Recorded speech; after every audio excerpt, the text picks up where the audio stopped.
आता मी जामखेड मतदारसंघातला दिघोलचा. तर गेल्या 2 वर्षामध्ये ना 16 मी सरळ सेवा परीक्षा दिल्या.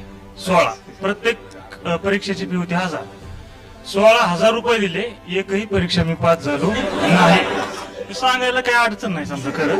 एमपीएससी परीक्षा जे घेते जेवढे पण घेते क्लास 1 क्लास 2 क्लास 3च्या सगळ्या मी परीक्षा पास होतो. किमान मी तरी घेतो आणि मला अपेक्षा आहे की मी कधीतरी त्याच्यातून पास होईल एमपीएससीने घेतली तर. नाही तर 16 देऊन सगळ्यात फेल आहे मी.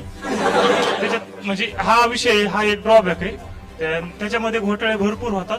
आणि माझा एक मित्र आहे तो कधीही प्रिलिम पास नव्हता 10 वर्षात. तो डायरेक्ट 4 महिने सुट्टी घेऊन गेला. त्यांनी 25 लाख रुपये दिलते आणि डायरेक्ट लोणावळ्याला असता साठी. म्हणजे ते कधीच पासच नव्हता. म्हणजे हे असं होतंय.